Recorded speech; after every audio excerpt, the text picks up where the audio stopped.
Bem-vindo ao podcast da VegVets, Associação de Veterinários Veganos e Vegetarianos. Esse podcast é financiado pela ONG The Pollination Project, que tem a missão de dar suporte a projetos que visam disseminar com paixão as diversas comunidades espalhadas pelo mundo e assim beneficiar a todos. O objetivo da VegVets é promover a empatia e compaixão a todas as espécies de animais deste planeta. Abordamos os diversos dilemas éticos associados ao ensino e à prática da medicina veterinária. Estamos colocando esse debate na forma de podcast e você também encontra muitas informações na nossa página do Facebook, no nosso perfil do Instagram e também no nosso website www.vegvets.com. Pelo fato de utilizarmos um áudio gravado de uma live do Instagram, avisamos que a qualidade do áudio não está muito boa e também há algumas interrupções pela desconexão à internet. Nesse episódio, eu, Isabelle, conversei com o diretor executivo da ONG Te Proteja o Brasil, Yota Kazi. Nós conversamos sobre a indústria da beleza e os testes em animais. Na descrição desse episódio, você encontra o link da petição criada pela Te Proteja o Brasil e pela Humane Society International, com o intuito de proibir os testes de cosméticos em animais no Brasil. Nós já assinamos. O áudio foi extraído de uma gravação da live do Instagram que ocorreu no dia 8 de julho de 2020, às 19 horas. Oi!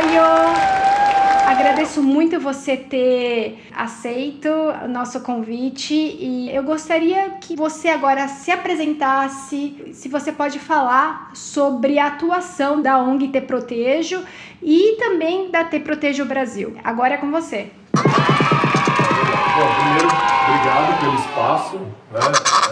Como você falou, é muito importante a gente estar falando dos testes em animais.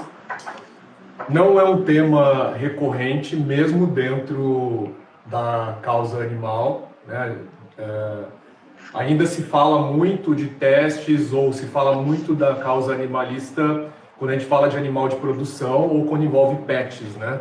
Então, essa parte de laboratórios, normalmente, ela não é abordada e ainda quando abordada, existem algumas informações que elas não... Enfim, que são falhas também, né?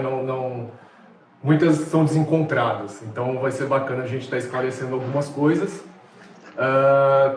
Falando sobre mim, primeiramente, eu, além de fazer ativismo, né?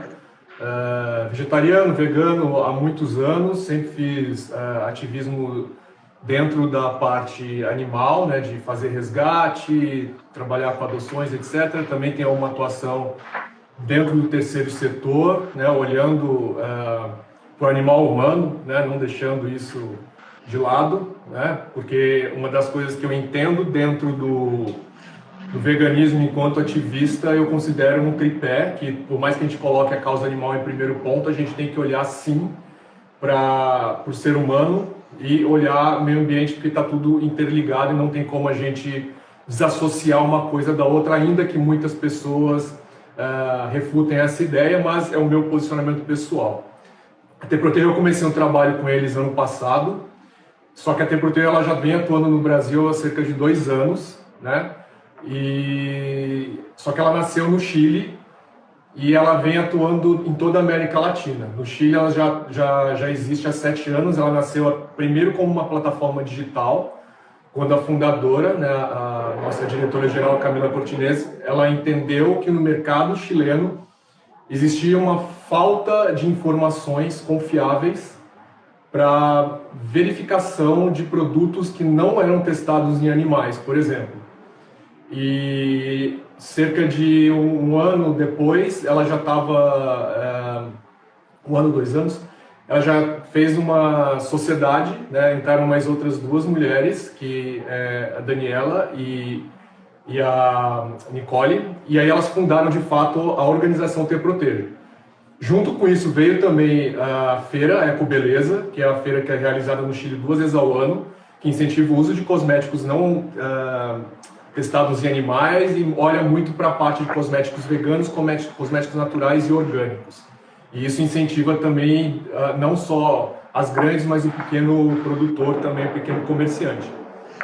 E então, assim, partiu de uma plataforma digital, virou uma organização, criou-se essa feira e ela começou a crescer, né? Então, como os cosméticos, por exemplo, brasileiros também são comercializados no Chile, por exemplo, elas começaram a fazer uma listagem, mas sempre focando nas listas de cosméticos não testados para incentivar essa coisa de não teste. Então, nas nossas plataformas digitais, é possível encontrar essa lista, inclusive a do Brasil, em todas, né? Elas são atualizadas, a do Brasil está passando por atualização neste momento.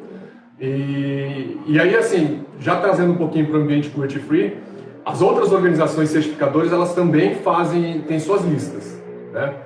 E as listas, antes que alguém já pergunte, ou nessa pergunta sempre aparece, mas e os que são testados? A PITA faz isso, a PITA tem as duas listas, a PITA tem a lista dos não testados e dos testados. Por opção, a Te Protejo foca na lista dos não testados para justamente incentivar e mostrar a importância do não teste. Então, o nosso foco é nisso. E aí a Te Protejo foi crescendo dentro da América Latina, então ela atua basicamente em toda a América Latina. Tem uma comunicação não violenta, então a gente foca em mostrar as coisas, não necessariamente ficar mostrando o animal explorado, aberto, etc.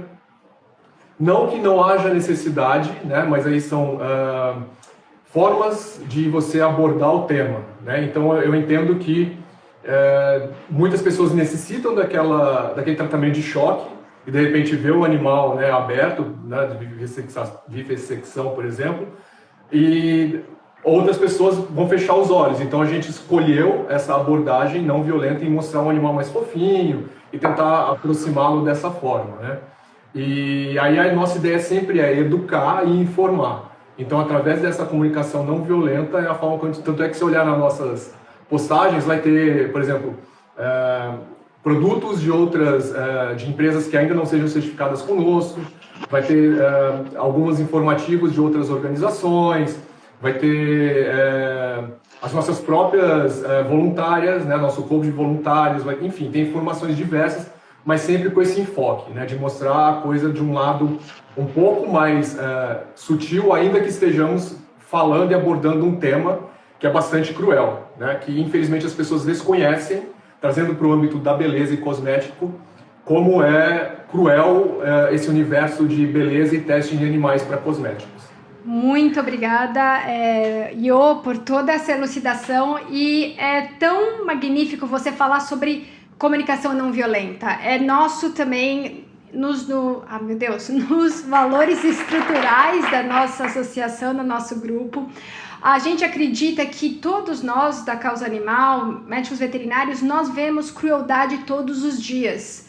E isso, pra gente, pode ser muito deletério. Para alguns, isso pode ser tão impactante que, eu não sei se vocês sabem, médicos veterinários é uma das profissões que tem maiores taxas de suicídio.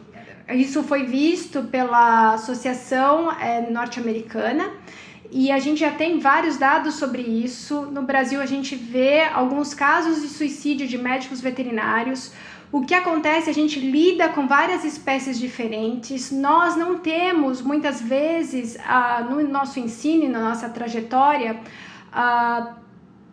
como se fossem protocolos e até guias de como proceder em momentos muito difíceis, porque nós lidamos com espécies diferentes, a gente chama de dilemas éticos. Para quem não sabe, nossa associação ganhou $3.500 o ano passado para desenvolver tudo que a gente está fazendo hoje, toda essa plataforma, e também a gente fez o primeiro simpósio de dilemas éticos na veterinária, abordando vários dilemas que a gente encontra no dia a dia. E para quem não sabe, tem esse livro maravilhoso que tá em inglês, é só sobre dilemas éticos na veterinária, é incrível, e também fala sobre experimentação em animal, que é um dilema ético que que existe em todos os países, não só em cosméticos, só em outras áreas também. E é importantíssimo nós veterinários começarmos a pensar como isso funciona, a pensar como essas engrenagens funcionam, como o sistema funciona, para que nós conseguirmos criar juntos com outros profissionais alternativas, para que a gente não precise fazer testes em animais. Então, é gratificante de ter você aqui hoje e outras pessoas de outras profissões juntos, para que nós todos conseguimos entender como o sistema funciona e como as leis funcionam e como a gente pode, então, interferir com isso. Então, muito obrigada mais uma vez, Iô, sobre a sua atuação e a atuação da Te Protejo e a Te Protejo Brasil. Iô, você pode conversar mais sobre quais são os animais usados nos testes de cosméticos, quantos animais são utilizados e isso a nível mundial, se você quiser falar um pouco do Brasil.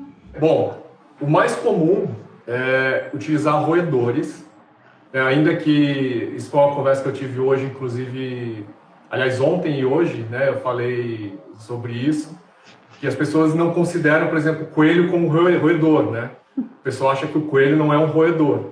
Então, vamos falar dos roedores. Então, assim, coelho, né, é um dos mais comuns. Aí tem ratos, camundongos, porquinho da Índia. E ainda utilizam, dizem que baniu, e aí a gente entraria numa outra esfera de discussão, mas os símios, né, que tem o lance dos macacos, cães e gatos. E aí tem também alguns casos quando falam que vai utilizar sapo, etc., mas esses seriam os principais. E aí o porquê disso? Primeiro porque é muito fácil mantê-los nos biotérios, mantê-los procriando, e eles têm uma procriação muito rápida. E acaba sendo barato isso para os laboratórios, para as empresas, né, para as indústrias. E além disso, porque eles são muito dóceis. Então não vai ter o animal não vai ver que aconteceu alguma coisa, como acontece muitas vezes de um animal querer fugir, etc. E ele se revoltar ali, né, de querer agredir, enfim, daquela coisa da natureza do animal acuado dele agredir, porque é como sistema de defesa. Então esses animais não acontecem isso. Mesmo como, por exemplo, quando a gente fala em cães, ainda assim não acontece. Porque escolhem normalmente, e aí a gente pode falar sobre isso depois, mas, por exemplo, quando usaram por muito tempo beagles, né, e aí teve aquele caso do Instituto Royal e etc. Porque não são animais, ou nesse caso dessa raça, que teria uma resposta violenta, né, à utilização. Então eles são dóceis, são menores, então fácil de manipular e etc. E como eles têm essa facilidade de procriação em número, fica mais fácil de dar continuidade nos trabalhos, né? Então assim, eles prolongarem os estudos, as pesquisas e manter aquilo dentro daquele universo. E aí, o que acontece com esses animais normalmente são justamente, nesse caso, né, a parte de estudo pré-clínico e toxicológico, daí vai mexer na parte de mucosa, pele, sangue, observar sistema, órgãos, enfim. Tem alguns questionamentos dentro disso, né? Porque daí a gente poderia ver assim, o número de animais utilizados, e aí também a gente pode falar sobre os testes mais comuns. E mesmo dentro do ambiente de pesquisa, é questionável porque os próprios pesquisadores e biomédicos não têm como uma segurança dentro da parte que poderia ser reprodutivo dentro da fisiologia e biologia humana. Então, aí já entraria alguns pontos de questionamento da necessidade e do porquê utilizar, né? Então, falando assim de teste, né? O que acontece, por exemplo, vou colocar dois, né, dos mais comuns, que são o chamado LD50, Lethal Dose 50, né, que daí tem a parte de você pega um universo, por exemplo, de 100 animais, aplica uma dose letal de uma determinada substância e avalia se essa substância ela vai ser capaz de matar 50% desse universo. Então, de 100 animais, em teoria, morreria 50. Feito isso, morreu 50, não morreu 50, no final das contas eles sacrificam os outros animais também. Então, independente de essa dose letal matar já, né, na fase aguda, os animais serão sacrificados no final. O outro teste que é bem famoso, que é o que as pessoas mais conhecem, principalmente o pessoal que tem mais acesso a coelhos, é o teste Drive, que é aquele que usa o forceps no olho, porque ele já tem o globo ocular e os olhos bem grandes. Então pinga substâncias ali e fica vendo as reações na córnea, no globo ocular, se vai ter lesão de íris, se vai dar hipersensibilidade, a parte de vermelhidão, enfim. E voltando um pouquinho no LD50, o mais comum é rato e camundongo, né, que acaba utilizando, e no test drive os coelhos. A título de curiosidade, assim, que já me perguntaram outra vez, eu tô vendo que tô subindo pergunta, mas não tô conseguindo ver, tá? É muito triste porque, assim, se o animal não morre durante o processo, no final, como ele é sacrificado, é muito cruel, assim, porque nenhum desses métodos envolve, por exemplo, dessensibilização. Então, assim, é decapitação, quebra de pescoço, enfim, é cruel de qualquer forma, tanto durante o processo quanto o final. Então, não tem como não dizer que não envolve crueldade. Você me perguntou também de número, né? De número, assim, tem números estimados, né, são estimativas, mas teve um estudo da União Europeia que foi feito em 2015, que eles colocaram os 10 países que mais testam em animais, o Brasil está entre esses 10. Primeiro lugar é a China, com cerca de 20 milhões e 500 mil animais, aproximado, é número estimado. O Brasil está em sétimo lugar, com 2 milhões 180 mil, também número estimado. Então, assim, é muito animal envolvido nesse ambiente de pesquisa. Para cosméticos, estima-se que ao menos 500 mil animais ano. Então, é muito bicho. Então, a gente está falando de... em 2019, teve um artigo que também foi publicado falando sobre o uso de animais. E esse artigo fala em 192 milhões de animais no mundo. Então, 192 milhões de animais utilizados para ambiente de pesquisa, testes, etc., no mundo todo. Então, assim, é muita coisa. É muita coisa. Muito obrigada de novo, Iô, por todos esses esclarecimentos. E aqui tem algumas coisas sobre roedores e lagomorfos. A gente coloca que tem muitas pessoas que usam essa coisa, o coelho não é roedor. Realmente, coelho tecnicamente não é roedor. Se você for ver mais de 200 anos atrás, ia ser considerado um roedor, só que hoje não mais, só que é muito parecido com o roedor, é um parente próximo do roedor, só que o que a gente usa isso? É bem interessante você ter falado isso, porque a gente sempre coloca os roedores, principalmente ratos e camundongos, como uma coisa super negativa. Então é tão fácil a gente usá-los na experimentação animal, porque são animais que eles estão ali no esgoto, que a gente tem medo, que a gente não gosta. Então justificar o uso desses animais na experimentação animal. Então são, como você falou, tanto coelhos e roedores são usados, só que é importante salientar que os roedores, ratos e camundongos são os que são mais utilizados na experimentação animal. E eles são o quê? Eles estão bem... é fácil a gente justificar como o uso desses animais. É interessante que uma pesquisa que saiu em 2019 avaliou o Círculo da Compaixão. O Círculo da Compaixão é o que você realmente quais são os animais que você coloca no seu círculo de proteção e que você vai cuidar. No caso dos seres humanos, no nosso caso dos animais seres humanos, nós temos uma grande tendência de colocar no círculo de compaixão os primatas. Os primatas, então você vê uma grande movimentação quando há pesquisas relacionadas a primatas.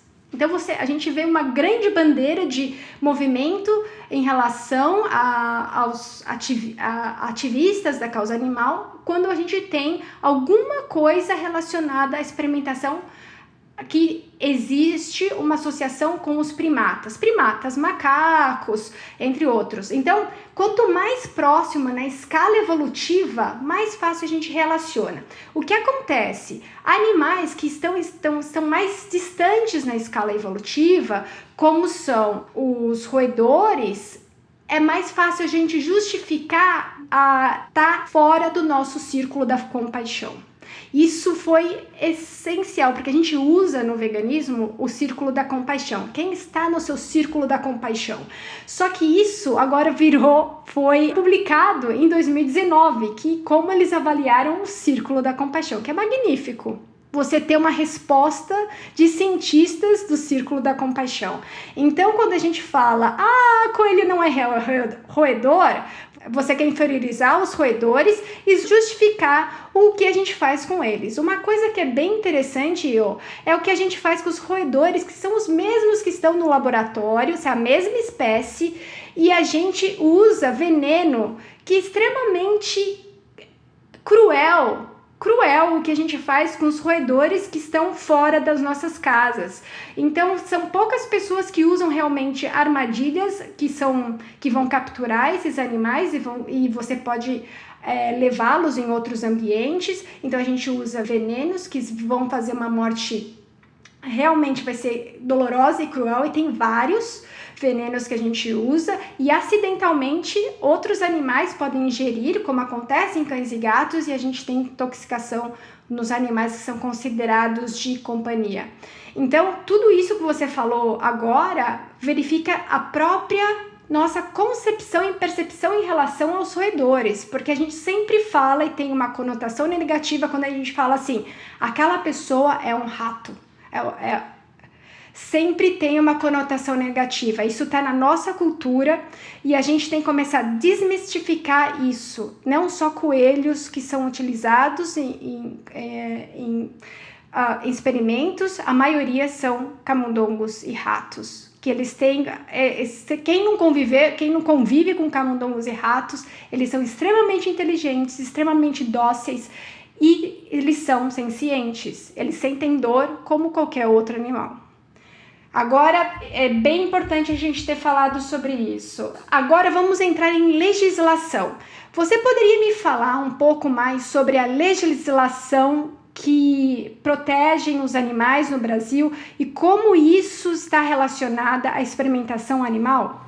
Bom, isso daí é um ponto assim, bem delicado, né, de a gente falar e extremamente necessário, porque a gente poderia partir do pressuposto de usar a lei ambiental, dizendo que o animal seria crime o animal passar por experiência de dor ou crueldade, sendo que existe um método alternativo. Então, isso poderia já bastar para defender os animais e ter uma regulamentação, uma lei de proteção animal, mas não é o que acontece e isso se aproxima um pouco mais, vou já falar sobre isso, de animais considerados de consumo ou animais de produção. O que acontece? Então, assim, a gente poderia ir por esse caminho, né, em relação à lei ambiental, e a gente esbarraria em algumas partes da lei que dá para a gente perceber como ela é permissiva e não possibilitaria essa defesa ou esse reconhecimento, como você mencionou agora há pouco, que daí seria uma outra discussão também quando a gente fala de ser senciente e, por exemplo, sujeito de direito, reconhecimento do animal, né, mais nesse sentido, que também aí entra uma outra discussão, enfim, não é o caso. mas só para, né, dizer, só para pontuar. Então, assim, olhando para essa parte que está muito próxima do que está relacionado da pecuária, que inclusive praticamente os mandatários, né, dentro da nossa bancada, já vista a bancada pecuarista ou ruralista, enfim, aí a gente pegaria, por exemplo, o que é uma das leis que a OMS reconhece como um método humanitário, que é o tal do abate humanitário.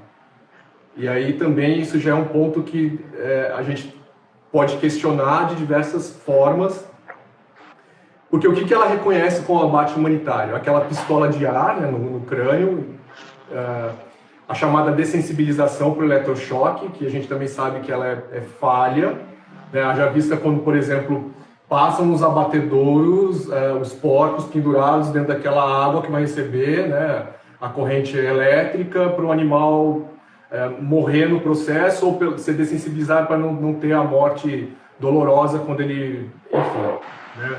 A gente sabe que não acontece na sua totalidade. E o gás, inalação de processamento químico do gás CO2. Então isso seria o considerado abate humanitário.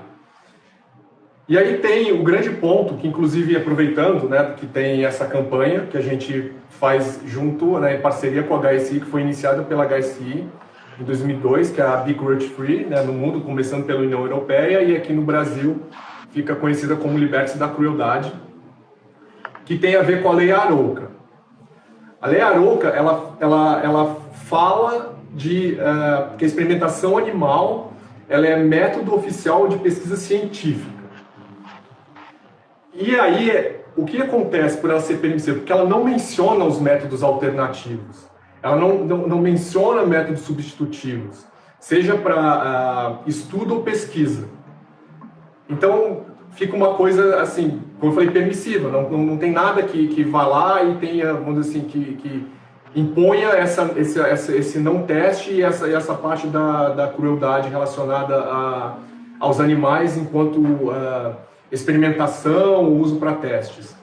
E a campanha Liberte-se da Crueldade, ela vem tentando, está tramitando já, tá? Há alguns anos, mudar a legislação brasileira. Porque o que a gente tem hoje? A gente tem lei estadual ou municipal, a gente não tem uma lei federal para proibir, né, para banir os testes. Então não existe uma lei federal. Na lei estadual, aí tem algumas regulamentações que aconteceram dentro de, por exemplo, comitês de ética animal, né, comitê de ética para uso de animais, e o CONSELHA, que é Conselho Nacional de Controle de Experimentação Animal, para fazer toda essa regulamentação. Então, voltando para as leis, como a gente não tem uma lei federal, alguns estados usaram do seu poder de estado para proibir os testes. Aí no Brasil só temos 8 estados dentro da federação que proibiram os testes. São Paulo, Rio de Janeiro, Pará, Paraná, Pernambuco, Minas Gerais, Amazonas, e estou esquecendo sempre esqueço, Mato Grosso do Sul. Então só esses 8. Os outros não. Então a gente precisa dessa lei federal para poder banir. Então por isso dessa campanha, tá, de novo, ser tão importante. Tanto é que tem a petição online. Então, por favor, o pessoal que está assistindo, se não assinou, assine. www.libertesdacrueldade.org. Isso aí a gente vai colocar nessa alteração, que é o PL, esqueci de falar isso, PL 70/2014, que é para fazer, peraí, só um minuto, fazer a alteração fazer a alteração da Lei Arouca, e a gente vai anexar essas assinaturas na petição. A petição online vai ser anexada no PL quando ele for à votação. Porque o clamor assim, da sociedade ele é muito importante. Haja vista as alterações que começaram a vir, né, desde pesquisas, o entendimento dentro do meio científico, acadêmico, e o conhecimento, né, da população, né, enquanto sociedade, clamar por isso, né, de olhar para os animais e entender que existe crueldade, mesmo que ainda exista esse distanciamento que você mencionou. que é mais fácil as pessoas olharem o que consideram-se pets, né, e aí ter essa proximidade, do que, por exemplo, olhar para um rato e falar, não, tem uma ojeriza do rato, né, então assim, esse eu não olho para ele e esse aqui fica na minha casa. Então, ainda que exista isso, essa petição ela engloba todos esses seres que são utilizados nesses meios. Perfeito, eu acho que essa maneira da gente começar a ver um animal, uma espécie, como um animal, um ser que sente dor, que sente medo, que tem estados emocionais como nós, de ansiedade, medo, eles são muito parecidos.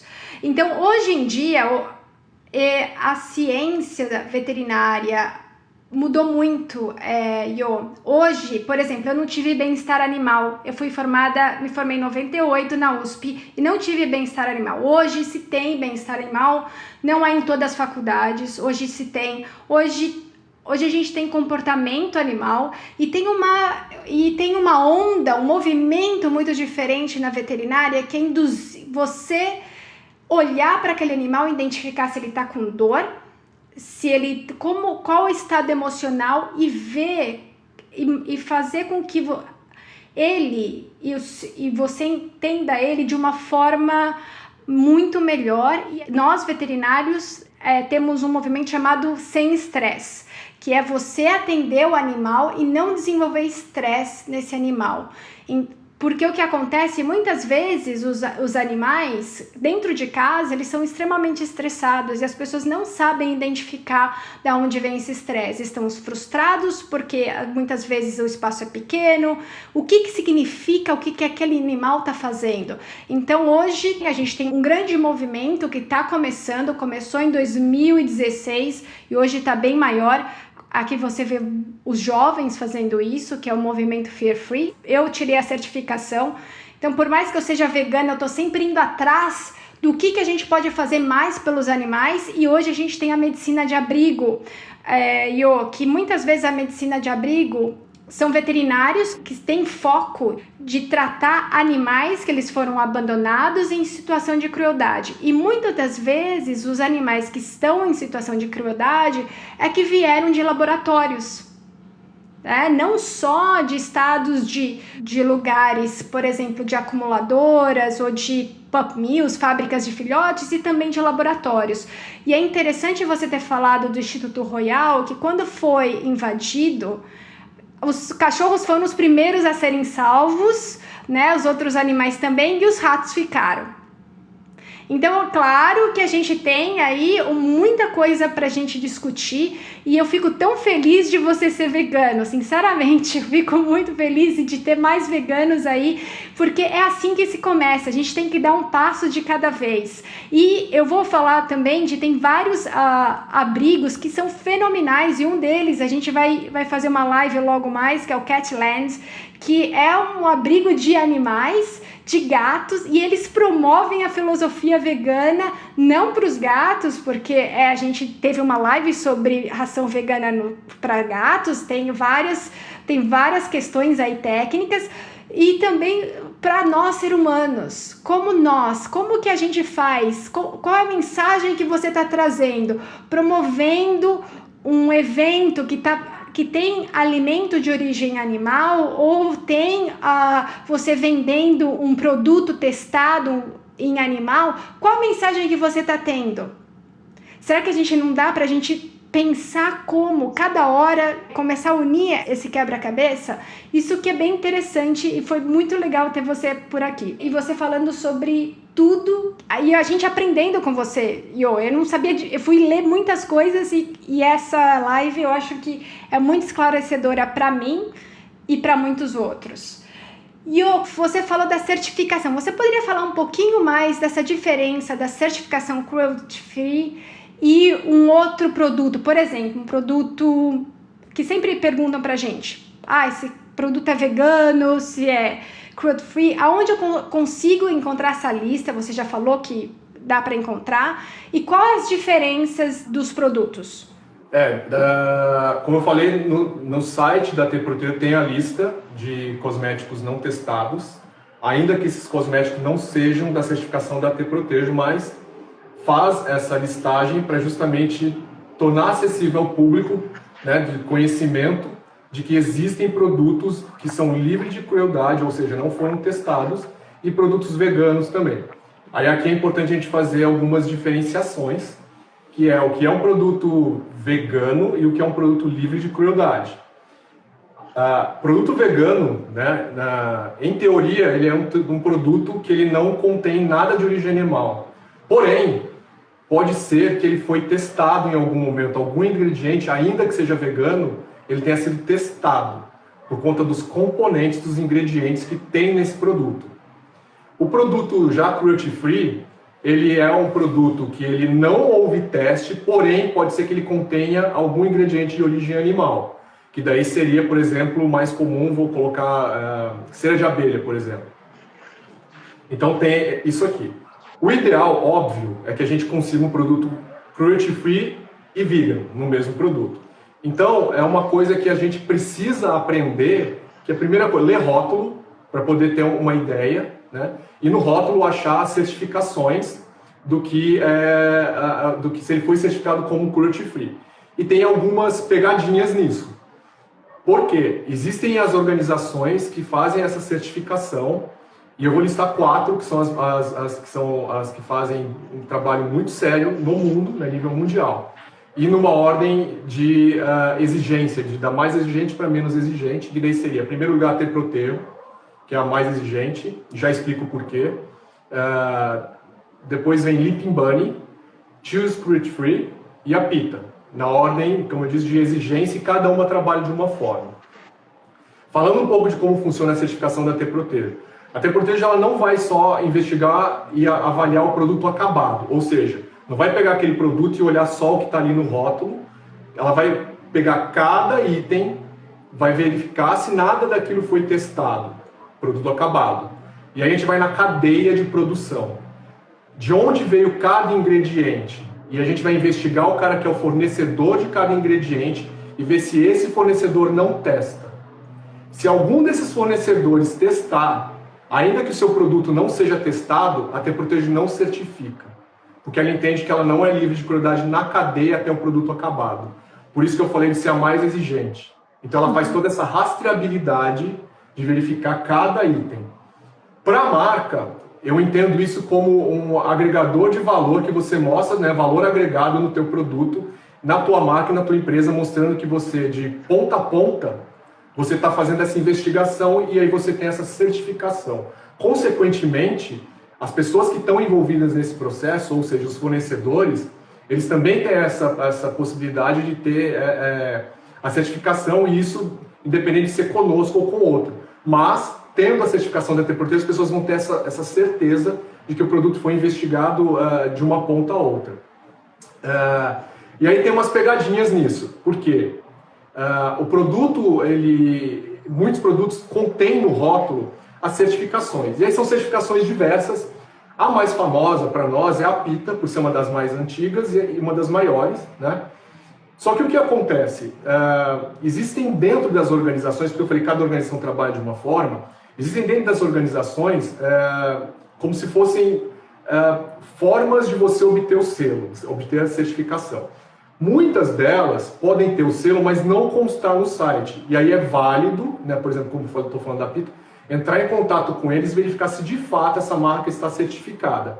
Isso pode fazer com todas as outras, inclusive eu acho muito válido como medida de segurança. E o que acontece também é que muitas empresas criam seus próprios selos. E aí, assim, é questionável porque, ainda que a marca não teste, é um pouco estranho você, como se estivesse advogando em causa própria, sendo que existem organizações sérias e competentes, né, que estudam e trabalham nesse ponto, sendo que você está dizendo que você não é. Tá, mas quem te certifica? Não é de assim botar em xeque dizendo que a pessoa está mentindo. Não é isso. É que se você tem uma organização por trás, né, ou organizações que estão capacitadas e fazem isso, é muito mais agregador ou muito mais seguro você ter alguém fazendo isso, como se você estivesse terceirizando para alguém fazer essa certificação, do que você ir lá simplesmente escrever que é para você. Né? Que você falando, eu não testo, beleza. Mas tem essa. E ainda tem um ponto que é o mais complicado, que é produtos ou empresas que utilizam selos dessas organizações certificadoras, porém, elas não foram avaliadas e nem avalizadas para utilizar o selo, então elas estão simplesmente utilizando.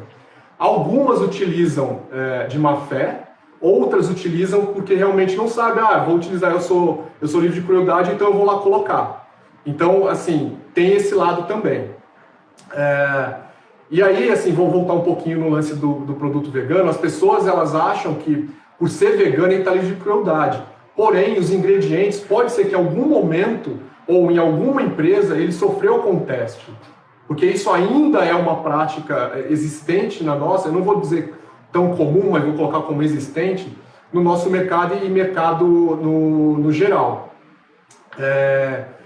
Então, assim, infelizmente, né, a gente acha que porque ele é vegano, ele não foi testado, mas infelizmente acontece. Então, também tem que se diferenciar assim, as atuações de uma ONG, que ela é uma ONG vegana, e uma ONG que ela trabalha com a parte de não testes em animais. Primeiro porque o expertise, o estudo, a necessidade de formação da equipe para poder avaliar, enfim, são processos distintos. Então, por isso que é difícil você conseguir uma única organização ainda fazer isso. Por exemplo, até porque não tem condição de fazer isso. Porém, eu posso endossar, inclusive, como ativista, e não só por fazer parte, que ela trabalha dessa forma como eu falei. Então, se ela falou que certifica um produto que foi livre de crueldade, você pode ter convicção que é feito, porque a gente pede laudo para tudo. Tudo vai ter laudo para a gente poder ter essa certificação. E tem, só para terminar isso, fazer um adendo, essa parte de a gente entender, né, a diferença do cruelty free, do vegano e do cruelty free vegan, ainda depois também eu aconselho as pessoas a buscarem informações sobre isso, de quando se fala também de cosmético orgânico e cosmético natural. Porque também tem essa diferença e nem sempre esses cosméticos também vão estar livres de teste. Então, e nem sempre vão ser veganos. Então tem várias coisas aí, várias diferenças que a gente poderia se aprofundar, mas não é o caso hoje, então eu só estou passando essa mensagem para as pessoas ficarem atentas, né, com essas diferenciações, porque tem isso. E um último ponto sobre isso é o mercado enxergou que existe uma demanda de público e todas as marcas começaram a entender que existe um mercado consumidor, existe esse clamor dentro da sociedade, e aí entra numa coisa que é muito do marketing ou do comércio, né, e do mercado publicitário, como acontece em algumas coisas quando se fala em mercado verde, mercado vegano, que é o tal do greenwashing, que aí também é um ponto muito relevante, porque daí a empresa está mirando naquilo e a gente está falando de mercado, venda e etc. E a gente tem brincado sobre esses selos dentro da ONG, que o greenwashing virou bunnywashing. Então eu boto o meu selinho do coelho, então está dizendo que eu sou livre de crueldade, então eu sou preocupado, sou bacana, sabe? Então, assim, essa coisa de estar orientado e de estar sempre buscando as informações, né, próximas às organizações e observando o trabalho, então isso é bem importante. Obrigada por todos esses esclarecimentos. Tem até uma pergunta aqui da Silvia. Silvia, para quem não conhece, Silvia Neri Godoy é uma das veterinárias veganas, também trabalha na SMBio com conservação de animais. Ela é uma grande amiga minha. Ela também é membro da VetVets. Eu vi que a Amanda também, da veterinária vegana, que está com um projeto maravilhoso de atendimento às comunidades carentes, e a gente conseguiu aí uma verba da Pollination Project esse ano para também dar assistência a animais carentes aí em Fortaleza. Amanda, muito obrigada por estar aí com a gente. E ela está perguntando assim, até a Te Protege o Brasil já respondeu, que tem alguns cosméticos veganos que tá falando assim, dermatologicamente testado. Existe isso? Então, aí entra nisso que a gente está falando. Como foi feito esse teste? Então, testado como? Né? É isso que eu falo, assim, ainda que a gente veja o produto vegano, e aí a gente pode trazer até, por exemplo, uma produção em menor escala, não estou nem entrando no mérito das grandes, né, que se enveredam para isso, e aí eu já vou até fazer um comentário, um adendo sobre as maiores. Infelizmente, por exemplo, para esse pequeno que faz de uma forma caseira, Por mais que ele tenha todo o cuidado ali, não envolva, não tem como ele fazer a rastreabilidade da cadeia de onde ele comprou. Porque de onde ele comprou, de repente, aquele insumo, vamos supor, glicerina vegetal. Tem certeza que aquela glicerina que você comprou ali no mercado, né, comprou aquele tijolo para fazer um sabonete, ela de fato não foi testada, ela tem uma certificação por trás? Então tudo isso é muito questionável, principalmente quando a gente está falando em mercado, né? Então por isso que eu citei o greenwashing, enfim. Ainda é assim, um tanto complicado. É muito complicado, por exemplo, quando a gente vai exigir a certificação de um pequeno produtor, de repente aquela pessoa que está fazendo na panela de casa, mas a gente precisa ter esse entendimento sobre cadeia, não está dizendo que a gente está indo contra esse pequeno produtor, né? É porque a gente quer que as pessoas tenham esse entendimento e conheçam sobre processo, que nada mais é processo e logística, né? A gente está falando por isso que eu falei, eu uso muito o termo de usar cadeia ponta a ponta, que é um termo de logística. E aí eu vou falar um pouco das grandes, né? As grandes, quando elas veem o seu produto na prateleira, né? E a gente pegar o gancho do greenwashing, do porquê fazer essa diferenciação, é considerado um SKU, que é a forma como eles usam, né, o termo.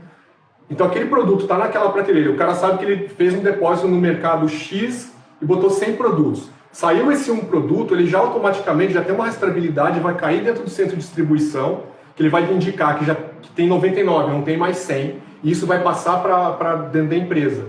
Então existe essa rastreabilidade de controle de vendas, por isso que as empresas entendem isso. Então assim, por que eu entendo que, apesar da gente falar assim, mas enquanto vegano eu não apoio aquela empresa porque essa empresa testa? Justamente por conta dessa parte de comercialização. A gente não vai conseguir desfazer esse mercado, eliminar os testes como um todo, se essas grandes que detêm o mercado, têm poder de dinheiro para pesquisa, que pesquisa é uma coisa muito cara, né? Deve ter pesquisadora aí assistindo a gente, pode confirmar isso.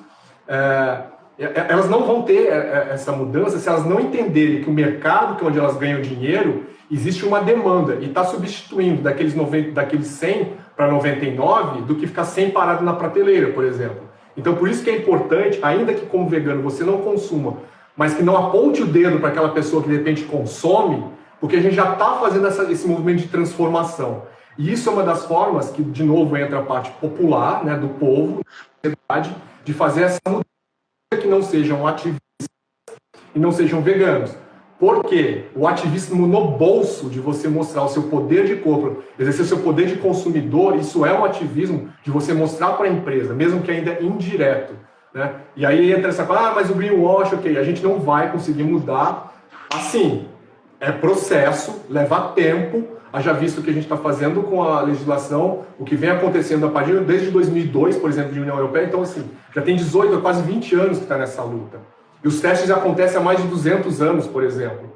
Então não vai mudar como as pessoas querem. Então a gente precisa, sim, ainda que um vegano não consuma, exemplo, de uma Procter & Gamble, mas não aponte o dedo para aquela pessoa que só tem acesso à Procter & Gamble e que ela está mudando o consumo dela. Porque a gente precisa mostrar isso para o mercado, porque senão não vai ter mudança. Então por isso que eu quis, assim, desculpa por ter me alongado, né, de trazer esse panorama em relação ao consumo, porque é como as empresas enxergam. As empresas vão enxergar números. As empresas não vão enxergar somente a gente indo lá e falando, eu quero mudar a legislação, vamos assinar, vou levantar plaquinha, etc., ou a gente ficar gritando.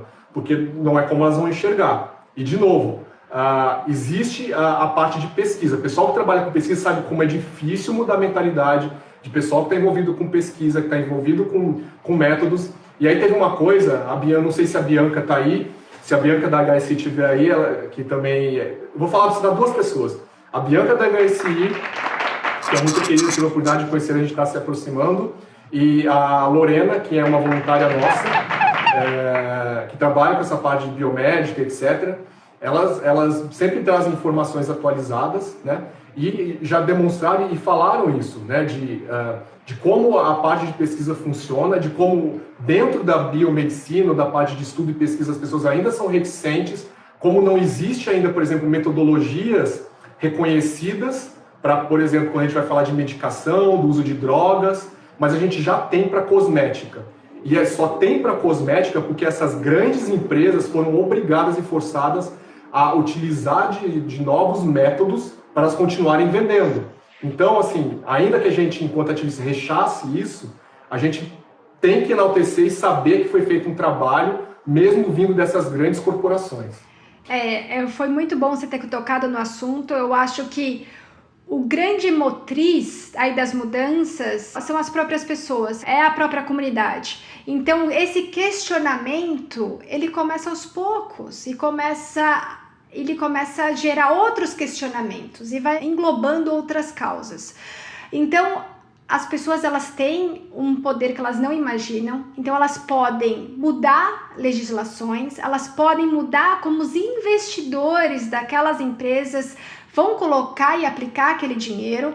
Isso a gente vê muito na Europa, essa preocupação grande, massiva da experimentação animal, como isso está mudando os próprios investidores. Então, eles não vão querer perder o dinheiro deles em colocar em alguma coisa que não vai ser comprado ou vai ser colocado como negativo. Então é muito importante nós, não veterinários, eu também trabalhei aqui muito tempo na Universidade da Califórnia, San Diego, começar a questionar como as coisas são feitas, entender como as coisas são feitas e usar todo o nosso conhecimento aliado com o conhecimento de outras pessoas, que você não vai conseguir fazer uma coisa, você vai precisar de engenheiro químico, você vai precisar de pessoas que vão entender de física, você vai ter que falar com farmacêuticos para fazer um modelo alternativo.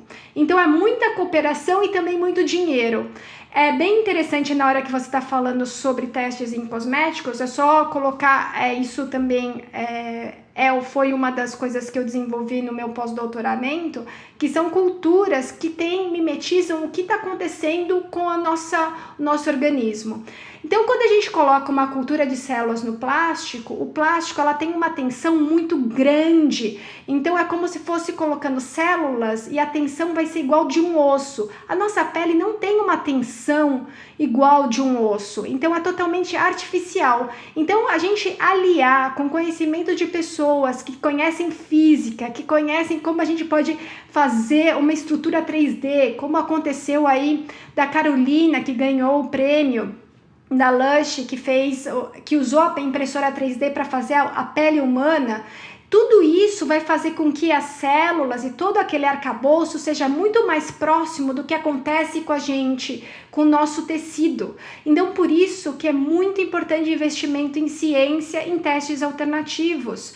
Mais do que nunca a gente tem que pensar nisso, porque se a gente não investir nisso, o que vai acontecer? A gente vai depender de coisas que já estão estabelecidas, que são fáceis, e os animais de laboratório são fáceis de criar, são prolíferos, eles são dóceis. É muito mais difícil você ver até um animal predador, como no laboratório, porque é muito mais difícil de usar. Eles são pequenos, os roedores são pequenos, os lagomorfos também são pequenos, eles são fáceis de manusear, e as pessoas também não entendem sobre dor.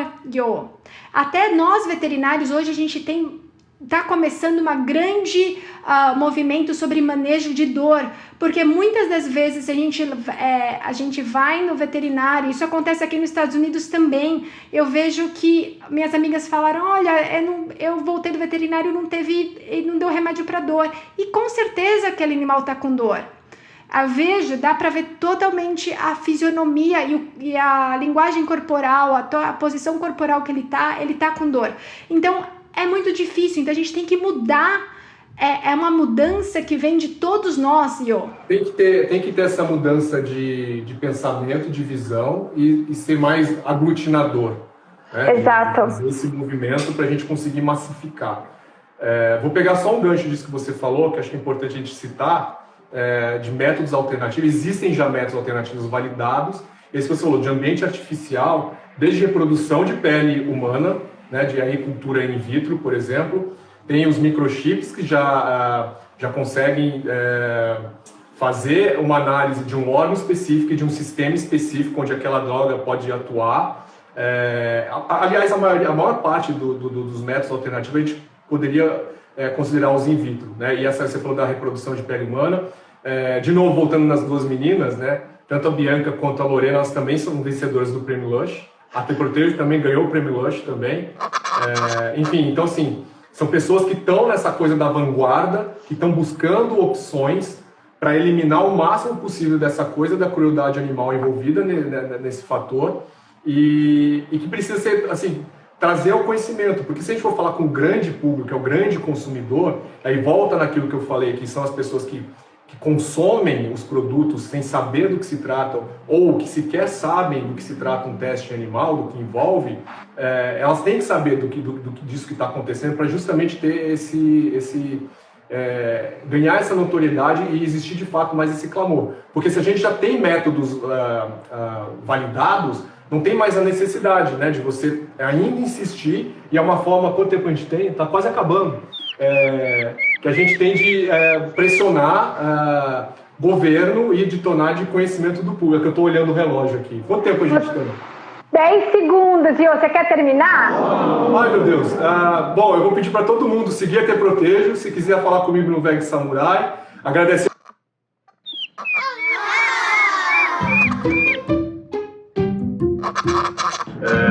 Nossa, eu tô sem jeito de ter caído, não ter dado, ainda bem que eu olhei o relógio, eu tava olhando pro relógio e, poxa.